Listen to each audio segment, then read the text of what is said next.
Cerita pewayangan laire Parikesit. Saat Maharaja Parikesit taksih wonten lebet kandungan, ramanipun duwe asma Abimanyu tumut mawi sareng Arjuna lebet setunggalipun peperangan kang ageng teng daratan Kurusta. Lebet pertempuran kasebut, Abimanyu dawah lebet pertempuran mangsa ingkang dipun tumindaken saupakara curang. Abimanyu mengker ibu Parikesit ingkang duwe asma Utari amarga dawah lebet perang. Ing papragan ing pungkasaning tanggal 18, Aswatama perang karo Arjuna. Aswatama lan Arjuna loro-lorone kuat. Padha-padha ngetokake senjata Brahmastra. Amarga dicegah dening Biasa Resi, Aswatama menehi saran supaya target gaman tersebut ingkang objek liya. Mila Aswatama memilih ngleresake sentaya dhateng kandungan Utari.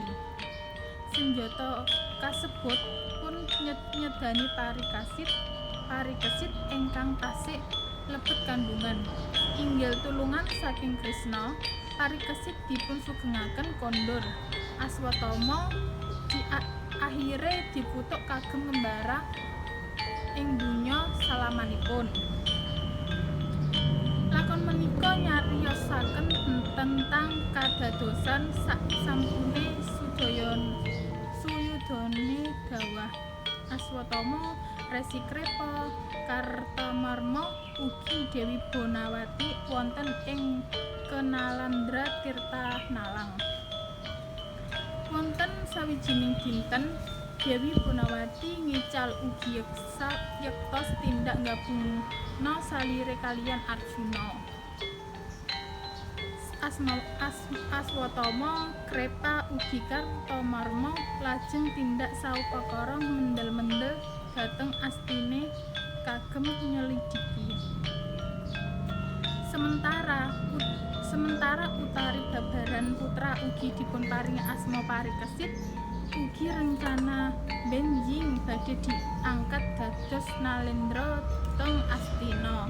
Dewi Bonawati merawat bayi punika ugi biyantu Drupadi lan Utari. Amarga lelah Dewi Banawati ngaso teng Taman Kadilengleng.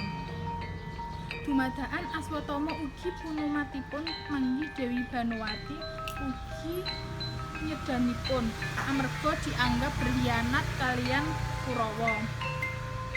Aswatama, Kartamarma ugi Krepa lajeng mlebet istana saupakara mendel-mendel ugi manggih Parikesit. Piyambakipun sedaya nggalih benjing bayi menika dados pamusaka tahta Astina. Astawa badhe nyedanipun sayangipun sang bayi kuwi Parikesit menjerit ugi pamusaka tahta ugi ampeyanipun nendang-nendang jemparing pusaka Pasopati.